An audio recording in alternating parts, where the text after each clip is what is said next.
Hola, ¿qué tal a todos? Vamos de inmediato a buscar a nuestro invitado del día de hoy.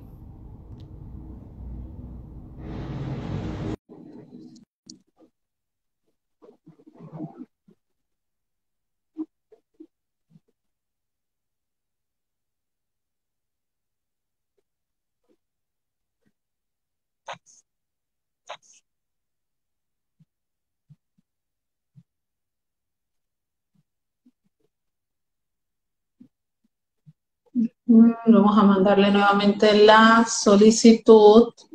Estamos invitando a la cuenta que en el día de hoy pues vamos a estar entrevistando.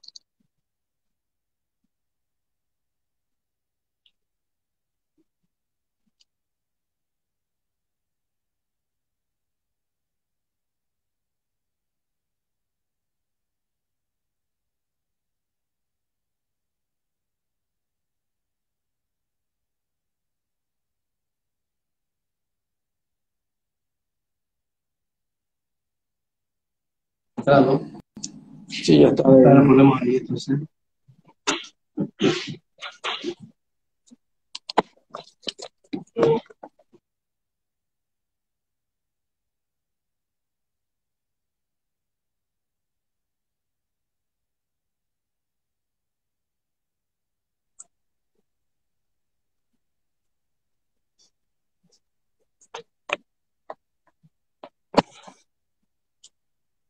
Tema que sí.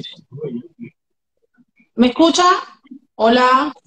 Sí, te escucho. ¿Cómo está, señor Samuel? Bienvenido a los 30 minutos con Ginel Cedeño, un proyecto que tenemos para en 30 minutos abordar diferentes temas. En el día de hoy, pues, es un agrado que usted, pues, esté participando con nosotros.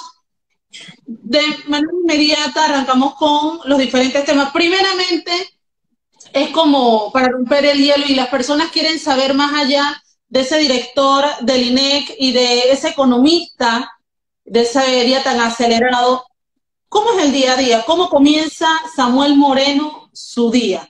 Hoy, ¿cómo usted empezó hoy? Sí, no, muchas gracias, Ginelle. Gracias por la invitación a tus 30 minutos por Instagram, Instagram Live. Gracias por la invitación. Bueno, nosotros, siendo economista y abogado, ambas cosas, nos hemos propuesto, sin duda, digamos, un trabajo 24/7. Desde que nosotros salimos de nuestra casa hacia la oficina, en definitiva, eh, venimos ya elaborando propuestas, elaborando seguimientos de cada uno de los proyectos que lleva el Instituto Nacional de Estadística y Censo, que transitan por muchos proyectos, que van desde las encuestas, los registros administrativos, que son parte de la data que nosotros oficializamos, pero también de los censos de población y vivienda y el agropecuario, que son los que estamos mayormente planificando. Así que es una dinámica, digamos, muy gruesa, muy dinámica, muy, digamos, desde que amanece hasta que termina. Salimos aquí a veces hasta las 7, 8 de la noche, dependiendo incluso de requerimientos del señor Contralor, porque también nos ocupa en otras cosas. Pero en definitiva, yo creo que aquí la clave del asunto es tener un equipo comprometido. El INEC tiene personal técnico de mucha experiencia, de mucho caudal, y eso permite también poder delegar muchas de estas tareas en ellos, y que el INEC tenga precisamente esa marca de respeto, esa marca de confianza, de que los datos que nosotros oficializamos, de los datos que nosotros publicamos, sean datos oportunos, sean datos confiables, que le sirvan a todos los ciudadanos panameños, que le sirva al gobierno, pero que le sirva también a la empresa privada, incluso a los inversionistas. Esto iba a preguntarle, y es que más allá del censo, el Instituto Nacional de Estadística y Censo pues lleva otros temas. Usted se ha reunido con muchas instituciones para tener esa data de forma inmediata y poder pues manejarla mejor, para ver si nos comenta de esas reuniones que ha tenido. Sí, desde el primer día que nosotros llegamos acá con esta agenda de trabajo, nuestro propósito inicial, en definitiva, era principalmente poder establecer convenios con todas estas instituciones del sector público, tomando en cuenta que el sector público panameño forma parte del sistema de estadística nacional, incluyendo los tres órganos del poder, es decir, el judicial, el ejecutivo y el legislativo, además de las instituciones descentralizadas, autónomas, semiautónomas, etcétera, municipios. Entonces nosotros nos hemos propuesto precisamente entrar en lo que se llama la interoperabilidad y la interconexión. ¿Y qué significa eso? Significa que básicamente nosotros nos conectamos a sus bases de datos y nosotros tenemos acceso de manera inmediata a los datos que ellos producen, que nosotros luego los revisamos, los tabulamos y los oficializamos. Eso permite, de alguna manera, nosotros poder tener publicaciones o, digamos, oficializar datos con el mayor tiempo posible, de tal manera de hacer esa data mucho más oportuna, porque nos hemos dado cuenta que muchas publicaciones salen muy bonitas, pero 2018, 2019, ya estamos en el 2022. Pero ¿cómo cuesta? ¿Cómo cuesta que las instituciones entiendan esto? Y por eso es que nuestro país ha quedado muy rezagado por muchos años el INEC, y nosotros hemos venido con este proceso de transformación, de innovación, de crear procesos, procedimientos más ágiles, más eficientes. Te debo decir que sí tenemos ya interconectado con aduanas. Por eso, aduanas, cuando yo llegué aquí, por ejemplo, lo que es la serie de comercio exterior, Panamá era el último país que notificaba al sistema de integración centroamericana su data de comercio. Pero una vez que subsanamos el tema de la minería, y como estamos conectados con la aduana y además también con la zona libre de Colón, hoy podemos decir orgullosamente que Panamá es el primer país que notifica en tiempo y espacio su data de comercio exterior en SIECA. De número 6, después de Belice, hemos quedado de número 1. Y eso se debe a la voluntad de querer hacer las cosas bien. Eso queremos hacerlo también con el BICI. Estamos para interconectar Panamá Emprende, avisos de operación, con el tema también de la Dirección de Ingresos, también con la Caja del Seguro Social, con la Codeco para el tema de los precios, con el MES para ver la data fiscal y financiera, y en definitiva con muchas instituciones que van a ser sin duda un elemento muy importante para tener una data muy fresca, muy oportuna, muy necesaria, porque ya la velocidad de los negocios necesitan de tener cifras de ayer, no de antes de ayer. Entonces, yo creo que para la toma de decisiones es muy importante. Vamos a seguir trabajando, vamos a seguir insistiendo, no nos vamos a cansar para que precisamente las instituciones logren entender que los datos son un bien público. Y aquí el tema está en la gobernanza de los datos. Si trabajamos como islas y no estamos integrados, perdemos competitividad a nivel internacional. Así que yo auguro que precisamente con todas estas instituciones nosotros podamos interconectarnos, buscar interoperabilidad para precisamente oficializar datos muy frescos, muy recientes, que le sirvan a todos los ciudadanos panameños y a todos los usuarios o clientes del Instituto Nacional de Estadística y Censo, incluyendo los organismos internacionales. Director, y bien es cierto, pues que vino una pandemia hace 2 años. ¿Cómo se cómo trabajó el INEC? ¿Se tuvo que reinventar? ¿Cómo fue ese proceso que tuvieron que hacer, no adaptarse a esa pandemia, porque trajo mucha virtualidad, que trajo quizás unas encuestas muy distintas a las que antes estaban acostumbrados? Bueno, yo voy a ser muy transparente, como siempre me ha caracterizado, digo la verdad.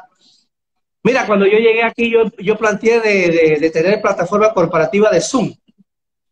Y resulta que la Contraloría, ese no era el camino de la Contraloría. Y resulta que pido 2 licencias de Zoom. Y resulta que las 2 licencias de Zoom del INEC salieron primero, pero fueron entonces adjudicadas a fiscalización y a otras direcciones. Al final las tuvimos. Lo que te quiero decir es que incluso la Contraloría también ha tenido que ir innovando. Y aquí, por ejemplo, ya se descartó el talonario de cheque, que costaba 1.2 millones de dólares. La ficha que decimos de la Caja del Seguro Social. Y además también el tema de los cheques van a ser eliminados ahora en agosto-septiembre. en un acuerdo entre la Contraloría y el Ministerio de Economía y Finanzas. En nuestro caso particular, lo primero fue que el censo básicamente no se podía realizar. Un censo siempre es presencial, pero sabemos que el censo incluso ya venía con fallas. El censo del 2019 que se estaba planificando para hacer para el 24 de mayo del 2020, no iba a ser posible hacerlo por la anulación de un acto público, pero vino evidentemente la pandemia y se lo llevó. Así que esa era una fuente de información que es parte de la data que robustece, digamos, el INEC. Así que por ahí no era el camino. El otro camino eran las encuestas, pero las encuestas mayormente el INEC también las hacía presenciales. Y no teníamos, digamos, en esos casos los permisos del Ministerio de Salud porque estábamos en los picos de la pandemia, que incluso los médicos no sabían de qué se trataba esta enfermedad. Los científicos estaban perdidos, no sabían, no había investigación sobre esta enfermedad y efectivamente eso llevó a partes disruptivas. Nosotros tuvimos que entonces que transformarnos para entonces empezar a hacer las encuestas telefónicas para poder generar las datas y ahí pudimos hacer las encuestas del mercado laboral, las encuestas de propósitos múltiples, las encuestas pecuarias y otras encuestas de inversión extranjera, entre empresas no financieras, las económicas trimestrales, las comerciales trimestrales, que permitió que el INEC a nivel de la región fuera uno de los pioneros de tener data dentro de la pandemia, exceptuando México que sí pudo realizar el censo, pero eso no debe ser, digamos, como el valor agregado que nosotros hicimos con esta parte disruptiva de transitar a la virtualidad con reuniones básicamente en Zoom. Nosotros, básicamente, gran parte del plan piloto o la prueba experimental y ahora la prueba tecnológica, muchas de las capacitaciones las hemos hecho a través de Zoom, Team, GoToMeeting, con todo el equipo, digamos, de la Contraloría de las provinciales. Y eso es lo que ha permitido que el INEC no pare, que el INEC siga con esa dinámica y que está siendo reconocido. Nosotros recientemente tuvimos la semana pasada una visita del equipo de El Salvador, 5 funcionarios que fueron mandatados por el presidente Bukele y además del presidente del Banco Central, Douglas Rodríguez, para precisamente ver el modelo panameño de innovación, de tecnología, de dispositivos móviles de captura para el censo, pero además también cómo el INEC está integrado para ellos pasar su instituto del Ministerio de Economía para el Banco Central siguiendo el modelo panameño. Eso nos da a nosotros, digamos, un valor agregado que nos están mirando desde afuera y que quieren seguir nuestro modelo. Hemos también apoyado asistencia técnica a Cuba para su censo agropecuario. Igualmente, en la parte de tecnología, República Dominicana nos ha pedido asistencia técnica Ecuador y Paraguay. Eso evidentemente nos demuestra que hay cosas que estamos haciendo bien desde la divulgación, desde los componentes, los ejes de trabajo del censo, de la tecnología que estamos incorporando en estos proyectos, pero que también serán una inversión para realizar no solamente el censo de población y vivienda, sino también el censo nacional agropecuario, el censo económico y las encuestas regulares y específicas o estudios específicos que hace el INEC a nivel de todos los años, que evidentemente tenemos un componente grande en el tema de las encuestas. Y voy a seguir con ese tema pues que usted ha tocado, voy a agarrarme de eso. Sabemos pues que está en una etapa presencial, ya están calentando motores para lo que se aproxima ya en el 2023, están ya casi en esa recta final para la prueba tecnológica. ¿Cómo avanza? ¿Cuáles son los números que se tienen hasta el momento? Si bien sabemos es cambiante, todo cambia en cuestión de minutos, pero ¿cómo avanza este procedimiento o este proceso? Sí, bueno, nosotros hemos iniciado a partir del 18 de septiembre al 15 de octubre lo que es la prueba tecnológica, en donde queremos probar precisamente aspectos metodológicos que tienen que ver con los manuales del empadronador, del supervisor, del inspector auxiliar, del inspector regional, del inspector técnico informático, pero además también de probar la tecnología, es decir, los dispositivos móviles de captura que estamos utilizando, 6.400, es decir, en Tocumen, que escogimos Tocumen, Alto de los Lagos y Capira, en donde vamos a censar 18.055 viviendas, 6.444 en Tocumen, 7.000 en Alto de los Lagos y 6.411 en Capira. Precisamente queremos probar esa información una vez que el empadronador llega a los hogares, hace la entrevista, cómo migra esa información del dispositivo móvil de captura, que es un celular marca Samsung A22, a nuestros servidores en la Contraloría. Te puedo decir que hasta hoy toda la información que han enviado no ha tenido ningún cuello de botella. Nosotros tenemos instantáneamente los resultados. Ya tenemos un 95% de cobertura. Implica que de las 18.055 viviendas ya hemos visitado 17.500 viviendas.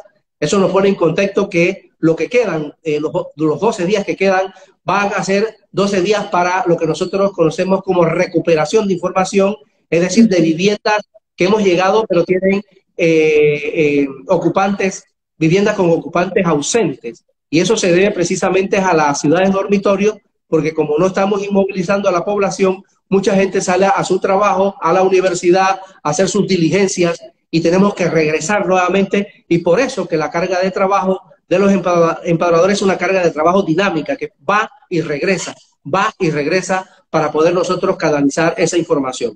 La cobertura es muy bien, 95%, pero sí hemos tenido algunas tasas de rechazos y también algunas novedades porque precisamente hemos escogido estos lugares a propósito para medir otros componentes. Además del talento humano, saber si estos lugares tienen las personas idóneas para hacer el levantamiento y el acompañamiento al INEC, porque nosotros, además del reclutamiento, lo estamos capacitando y le vamos a dar, digamos, unos viáticos que en el caso de los empadronadores son $700 por mes, por 2 meses, y para los supervisores 850 por mes, por 2 meses, de tal manera que nos apoyen a levantar la data, pero que también ellos tengan una contribución que pueden llevar a sus familias. En conclusión, hemos tenido algunas novedades de tasas de rechazo. Por ejemplo, en Capira, los empadronadores han llegado a algunos hogares y han dicho, bueno, nosotros venimos a hacer una prueba tecnológica. Los hogares han dicho, bueno, nosotros en la prueba tecnológica no vamos a participar, pero sí vamos a participar en el censo. Como esto no es obligatorio en la prueba tecnológica, pues tenemos que ser un poco tolerantes, pero sí es obligatorio en el censo de que suministre información porque la ley es clara. Tanto las personas naturales como el sector público, como las personas jurídicas tienen que suministrar la información del INEC. El INEC solamente tiene que resguardar el secreto estadístico, que siempre lo ha hecho, no ahora, sino de siempre, y además también hay sanciones que van desde las leves, graves o muy graves, y pecuniarias, que van desde $10 a $1.000. No queremos llegar a esos extremos, pero son herramientas que tenemos para que, en definitiva, nosotros podamos hacer un censo de población y vivienda, conocer cuántos son, pero además también cómo vivimos y para dónde vamos, qué somos, qué trabajo hacemos, qué nivel de educación tenemos, si somos afro o si somos etnias indígenas, además si somos discapacitados. Es decir, un componente de información tan importante para generar las políticas públicas necesarias para el gobierno, para el Instituto de Planificación, para los inversionistas y para cualquier cliente a nivel internacional como organismos internacionales, para nosotros saber en la data las necesidades que nosotros tenemos que le van a servir para los administradores de la cosa pública como alcaldes, representantes, diputados, ministros, presidenta o presidente de la República, de tener una data, porque acordémonos que este es un proyecto de Estado, no es un proyecto de una administración. Esto es un proyecto que se hace cada 10 años por lo costoso que es un censo.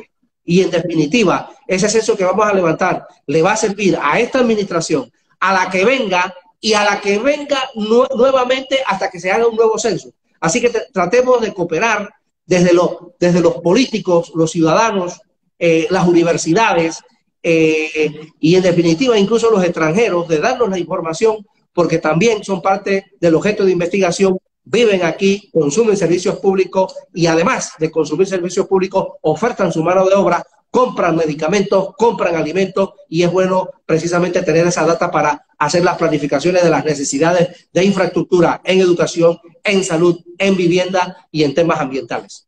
Director, si bien es cierto, también se sabe que hubo 2 rondas, por decirlo así, de reclutamiento. Son miles las personas que han aplicado a este sistema. ¿Cómo es ese proceso de depuración, de filtro? Hay quienes ahorita, en este momento nos están preguntando cómo yo voy a saber en qué momento es que me van a llamar o que fui seleccionado para participar del censo el próximo año. Muy bien, nosotros abrimos la plataforma que la hemos creado aquí, hemos creado 13 plataformas, una de ellas tiene que ver con el reclutamiento, la abrimos o la aperturamos el 3 de enero del 2022 hasta el 31 de mayo del 2022. Allí básicamente canalizamos 94.500 aspirantes a ser parte del proyecto, a trabajar en cada una de las provincias, incluyendo las comarcas.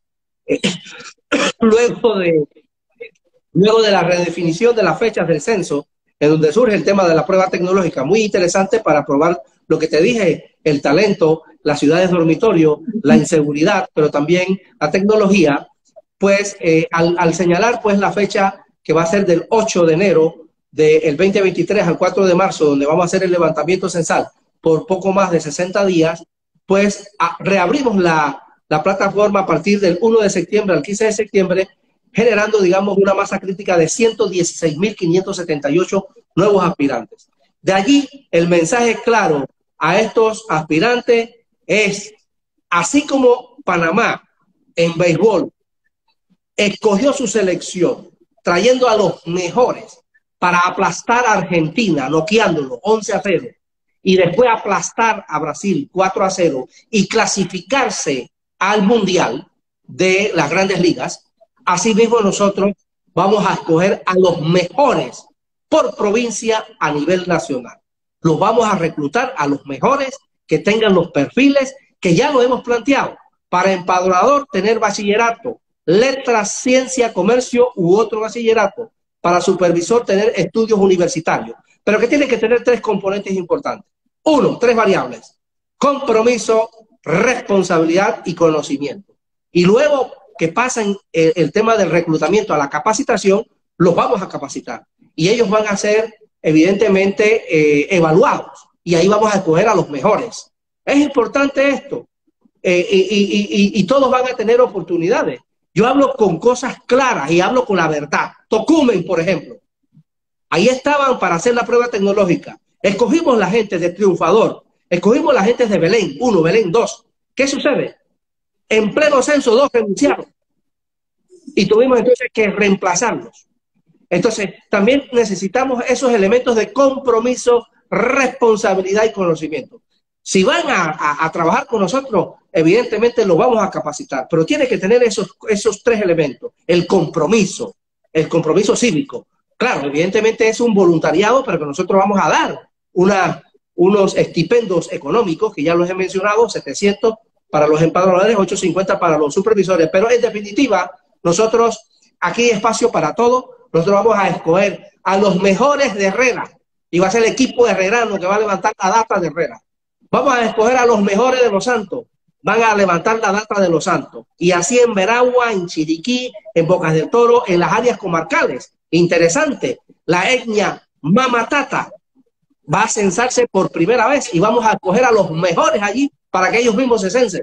Igualmente, en los 12 territorios indígenas y las 7 comunidades como en Veragua, en Nové Bulé, la recién creada a partir del 4 de diciembre del 2020, la nueva comarca que tiene que ver con Nassau Terdí, también los vamos a capacitar, y la comarca Gunayala, que incluye Malguandí, Guagarandí y Altos de Bayano. Así que, en definitiva, aquí hay espacio para todo y vamos a escoger a los mejores para que levanten la data del país provincial y a nivel nacional. Director, esta es la parte presencial. Usted menciona que el 8 de enero, pues el próximo año, inicia el censo. Esa explicación breve de ese cambio que se habían ido dando, las personas están acostumbradas que el censo es por un día, que se quedaban todos en el hogar. Ahora pues pueden tener una vida muy normal, pueden salir, pues alrededor de 3 meses van a estar siendo censados, todos van a ser censados. Para que nos explique ese cambio, también quizás el tema de la pandemia, el tema de la virtualidad, de tomar acciones distintas, juega un papel importante en todo esto. Sí, nosotros tuvimos muchísimo asesoramiento con la CEPAL, con la CELADE, con UNFPA de Naciones Unidas, precisamente para evaluar los cambios metodológicos. Muchos países han transitado de la metodología de hecho, de facto, a una metodología de derecho de jure, que significa que el levantamiento no se va a hacer en un día, sino en 60 días. Y esta metodología es muy importante porque aquí cobra relevancia muchos aspectos. Uno, que el levantamiento va a ser en 60 días. Dos, de que no vamos a inmovilizar a la población se puede mover a sus actividades cotidianas, universidad, trabajo, diligencias, supermercado, iglesia, etcétera, etcétera. El empadronador va a llegar porque el empadronador va a tener una carga de trabajo definida, va a tener un polígono definido cartográficamente a través de imágenes satelitales utilizando el Global Position System, GPS, que va a decir cuál es su carga de trabajo dinámica. Antes eran 30 casas, ahora van a ser 300 viviendas que le va a tocar al empadronador porque tiene más tiempo para ir, regresar y hacer su trabajo. Ahora, muy importante el hecho de que esta metodología impacta menos, es menos invasiva. Normalmente cuando se cierra la economía se pierde mucho dinero porque no se hacen actividades, la gente está esperando que llegue el empadronador. Acá no nos tienen que esperar. Nosotros vamos a llegar y vamos a llegar a su casa. Si llegamos a su casa, ábranos las puertas, denos la entrevista y salimos de eso. Si llegamos a la casa, no están, bueno, entonces dejamos una notificación precisamente para concertar a través del centro de llamada una revisita y hacer una cita para hacer el levantamiento. ¿Qué información debe tener la familia? La familia debe tener su cédula de identidad personal porque vamos a pedir el número de cédula. ¿Por qué lo vamos a pedir en este censo de derecho? Porque como no vamos a inmovilizar, no queremos tener doble contabilidad de las personas. Y nosotros a través de algoritmos matemáticos podemos hacer la limpieza cuando hay duplicidad y eliminar. Samuel Moreno está 3 veces, bueno, nada más hay un Samuel Moreno. Entonces elimino 2, queda 1 nada más para hacer una data científica, una data confiable, una data oportuna. Y ahí evidentemente el empadronador va a estar totalmente identificado con su gorra, con su suéter, con su credencial. Pero incluso si la familia tiene duda de esta persona, si trabaja en el INEC o la Contraloría, lo puede hacer a través de www.censospanamá.pa verificación para que evidentemente pueda ver en la verificación que esa persona sí trabaja en el INEC, sí trabaja en la Contraloría, se llama así y ese es el número de cédula para que evidentemente tengamos tranquilidad desde el punto de vista de los entrevistados, pero desde el punto de vista también del empadronador. Así que yo creo que esta metodología nos da ese espacio, cobra relevancia el tema de la residencia habitual. Nosotros vamos a censar verdaderamente donde usted vive, no donde usted durmió, que coincide con el tiempo censal. Si usted está en la playa, allá no lo vamos a censar porque ese no es su residencia habitual. Nosotros vamos a censar en su residencia habitual. Y otro elemento muy importante de esta metodología es el informante adecuado. Y el informante adecuado es aquella persona que también maneja la información de la vivienda y de las personas que viven allí y puede aportar indirectamente la data o la información y puede censar indirectamente a otras personas. Debe mantener copia de las cédulas de las otras personas, pero además también es importante aquí señalar que este informante adecuado es muy relevante para que se pueda censar y se pueda hacer la entrevista. Ellos deben manejar la información de la vivienda tal como si fuera el jefe de familia, pero que por H o B no está, entonces ellos pueden dar la información. Creo que esos pasos son muy importantes. También quiero referirme a que, en definitiva, la cédula es importante tenerla porque nosotros la vamos a enlazar con el código QR del dispositivo y ese QR que es del tribunal, enlazarlo y se aloja inmediatamente la información que está en ese QR en el dispositivo Samsung A22 para que inmediatamente quede el nombre como es, Ginelle Cedeño, cédula tal y tal, y ya no haya, digamos, errores tipográficos o de otras cosas que haya que corregir en los tabulados que normalmente sucedían cuando se usaba mucho papel. Pero debo señalar que el censo normalmente va a ser entre un 90-92% electrónico, pero sí un 8% va a ser en papel, sobre todo en aquellas áreas donde no hay electricidad, no hay conectividad y que sí será necesario usar papel, pero será en un porcentaje muy mínimo y debo decirle que Panamá está ahorrando o aportando a la huella de carbono casi un 89% en este proyecto, que nos pone también a decir que este es un censo tecnológico, pero a la vez ecológico. Interesante dato, y es que 30 minutos, director, se pasan, pero muy, muy rápido y con tanta información que maneja el INEC, y es que no solamente maneja el tema de los datos, de los diferentes datos, las diferentes encuestas. También está en una etapa presencial, se aproxima el censo. También tiene que ver con esos resultados de la encuesta de propósitos múltiples. Es un mundo de información que llevan ustedes a cabo, pues que día a día, aquí demoraríamos todo un día, es más, hasta semanas, hablando de todo un poco con usted. Agradecida de verdad por este tiempo, por estos minutos pues que está dando, a los 30 minutos con Ginel Cedeño, y ese mensaje a todas las personas que están conectadas y aquellas que van a seguir reproduciendo este video más adelante, y es que va a estar colgado, va a estar publicado en el perfil de @los 30 minutos con Ginel Cedeño. Ese mensaje que le deja a las personas. Bueno, primero a ti, gracias por invitarme, y a las poco más de 30 personas que están conectadas, el mensaje es este. Ustedes son parte de la cadena de la información de un proyecto que es un proyecto de Estado, un proyecto nacional. A la ciudadanía, ábrenos las puertas al censo. El censo es muy importante para tener una data actualizada de cuántos somos, de cómo vivimos y qué es lo que hacemos. Yo creo que, en definitiva, estamos manejando todos los protocolos necesarios para que, por ejemplo, los condominios, los PH, propiedad horizontal, nos abran las puertas. Estamos trabajando con los administradores, con las juntas directivas, pero también en las barriadas que tienen garitas de seguridad.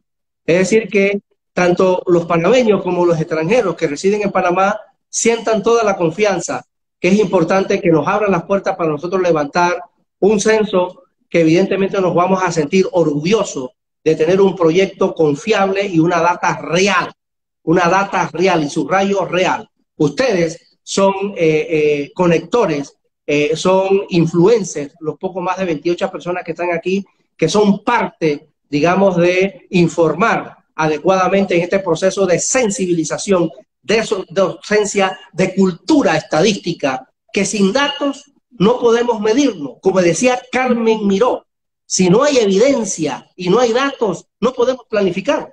Estamos planificando en la oscuridad. El mensaje es claro y preciso. A los poco más de 28 personas que están aquí y todos los que puedan ver este video, abren la puerta al censo. Uno a uno hacemos más grande a Panamá. Muchas gracias. Muchas gracias a usted, director del Instituto Nacional de Estadística y Censo, y también presidente del Colegio de Economistas, Samuel Moreno, quien el día de hoy pues nos habló de ese trabajo, primero, de esta institución, y segundo, también ese trabajo que llevan a cabo como antesala al censo del próximo año 2023. Más adelante, en otra ocasión, vamos a estar hablando con el director de otros temas que también maneja la entidad, el INEC. Así que muchas gracias, que termine de pasar buen día. Gracias. Bendiciones a todos.